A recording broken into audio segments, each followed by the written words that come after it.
আচ্ছা, এবারে দেখ, whose gold complexion is often dimmed. কার গোল্ড কমপ্লেক্সন অফেন ডিমড? সূর্যের। সূর্যের এই যে গোল্ড কমপ্লেক্সন, আচ্ছা আই অফ হেভেন মানে প্রশ্নটা এখনো আসেনি, আসবে। আই অফ হেভেন মানে সূর্যে, তাহলে the gold complexion of the sun is often deemed, এটা সহজভাবে উত্তর হয়। আর না হলে the gold complexion of the eye of heaven, পুরোটাই দ্য আই অফ হেভেন কোটেশনের মধ্যে বা না কোটেশনের মধ্যে, I full stop E full stop, that is the sun is often deemed. ঠিক আছে, কার সৌন্দর্য গায়ের রং, কমপ্লেক্সন মানে গায়ের রং। Next, what does darling birds of May refer to? আচ্ছা, ডার্লিং বার্ডস অফ মে বলতে কী বোঝানো হয়েছে এটা এখানে মানে দেওয়া নেই। ডার্লিং বার্ডস অফ মে মানে the birds which Bloom in the months of May.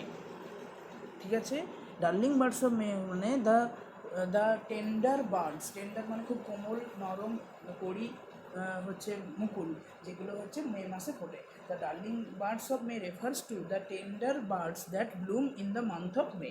মেটা মে মাস, এমটা ক্যাপিটাল করবে। Next, how will the poet's friend attain immortality? What will give life to the poet's friend for ever? কবি কী করে অমরত্ব লাভ করবেন আর কোন জিনিসটা কবির বন্ধুকে অমরত্ব দেবে? তাহলে এখানে উত্তর দিবি, in the sonnet shall I comparative summer's they the eternal lines that the poet Shakespeare composes to preserve the beauty of his assumed young friend Mr. W.H. will give life to the poet's friends forever. যে লাইনগুলো compose করছেন, the line Shakespeare composes to preserve the beauty of his assumed young friend, এটা assumed young friend বা young friend mister W.H. Will give life to the poet's friend forever. তার বন্ধুকে সবসময় জীবন দেবে আর কি, মানে। What does Shakespeare sonnet number deal with?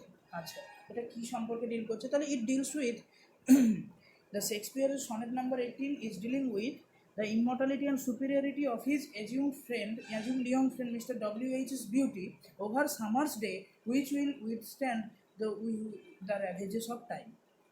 ঠিক আছে, তার বন্ধুর সৌন্দর্যকে নিয়ে ডিল করছে, যেটা হচ্ছে অমর থাকবে, যেটা গ্রীষ্মের সৌন্দর্যের থেকেও ক্ষণস্থায়ী নয়, এবং যেটা অমর থাকবে যুগে যুগে। নেক্সট, এগুলো সব দেওয়া রয়েছে।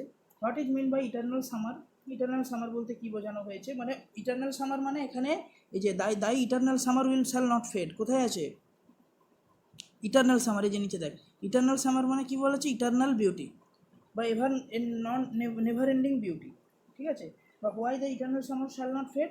বিকজ এটা কেন ফেড হবে না? Because the poet has composed sonnet number 18 বা composed lines to preserve the beauty of the young friend.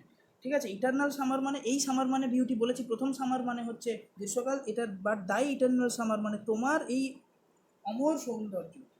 Next, why is the friend summer eternal? কেন তার beauty is eternal? Because the poet has composed it in a such a manner, the poet has proven that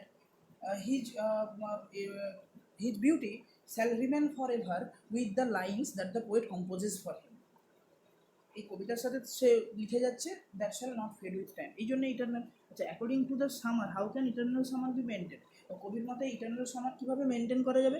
by writing poems, but by inscribing them in the form of poetry as long as man lives.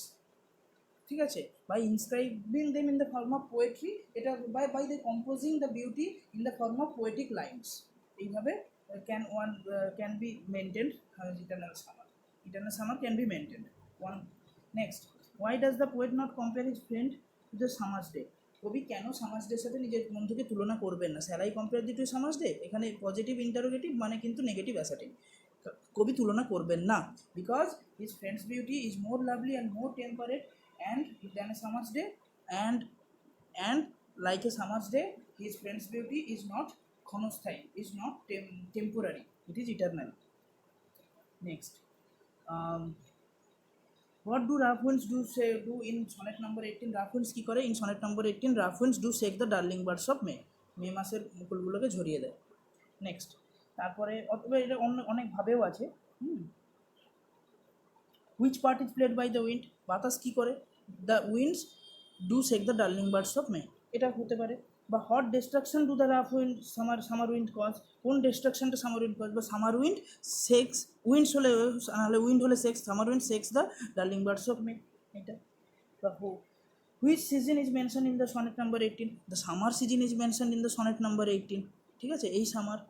Next, every fair from sometime declines which law of nature gets revealed through this line, যে কোন প্রকৃতির কোন সূত্রটা এখানে ফুটে উঠেছে। Every fair from fair, প্রত্যেকটা সুন্দর জিনিসই সামটাইম ডিক্লাইন্স, মানে কোনো না কোনো সময় তাদের হারায়। তাহলে the eternal object is subjected, that every natural object is subjected to change and each beautiful thing loses its loveliness with time is revealed through the quoted line from the sonnet এটা। তাহলে কী হলো, প্রত্যেকটা natural object is subjected to change, মানে প্রত্যেকটা স্বাভাবিক জিনিসই হচ্ছে প্রকৃতির সাথে পরিবর্তনশীল, এবং প্রত্যেকটা সুন্দর জিনিস তাদের সৌন্দর্য হারার সময়ের সাথে সেই জিনিসটাকে এখানে হাইলাইট করা হয়েছে। নেক্সট, এটা কবিতার লাইন তুলে, যে every fair object in earth loses its beauty বা loveliness over time by chance or nature changing course untrimmed is highlighted here. এরপর কোটেশন কবিতার লাইন লিখলে এভাবে লিখবে, না হলে তোকে সিম্পল সেন্টেন্সে ভেঙে লিখতে হবে। What does eye of heaven refer to? যে eye of heaven refer to, eye of heaven refers to the sun. Eye of heaven বলতে কী বোঝানো হয়েছে? সান, সূর্যকে বোঝানো হয়েছে। How long will the poet's friend live? কবির বন্ধু কতদিন বেঁচে থাকবে? Poet's friend will live a lifetime, poet's friend will live eternal time, will but never time, এইভাবেও বলে দিতে পারিস। In in the sonnet shall I compare দি, হয়েছে বলে। বা হ্যাঁ, হাউ লং, এটা যদি এভাবে বলে তাহলে এখানে কবিতার লাইন দিয়ে কিন্তু করতে পারে, যে the poet's assumed young friend mister shall I compare thee, the poet's assumed young friend will live so long as men can breathe or eyes can see. একদম, so long as men can breathe, যতক্ষণ মানুষ শ্বাস নিতে পারবে এবং চোখেরা যতদিন দেখতে পাবে, মানে মানব সমাজ যতদিন এক্সিস্ট করবে, মানব সভ্যতা যতদিন এক্সিস্ট করবে, এইটা হলো। Next, in the sonnet so long is, আচ্ছা, so long lives this and this is loves to thee, what is refer to as this? This মানে এখানে সো লং লিভস দিস, এই দুটো দিসই কিন্তু কবির এই কম্পোজড লাইনগুলোকে রেফার করছে, ঠিক আছে? এই দুটো দিস, সো লং ততক্ষণ এটা বেঁচে থাকবে। দিস মানে the lines that poet has compose বা the sonnet that poet has compose to eternalize the beauty, the preserve the beauty of his friend, ঠিক আছে? Friend mister W H beauty. আচ্ছা, how does sonnet number 18 end? এই sonnet number 18 কীভাবে শেষ হয়?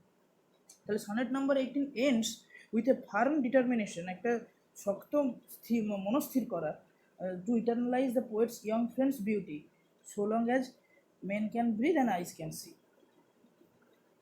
ওটা কোটেশানে আছে, এখানে আমার উত্তরে কোটেশানের লেখা আছে, নাহলে with a firm determination to preserve the beauty of as long as human civilization exist, এইভাবেও বলতে পারিস।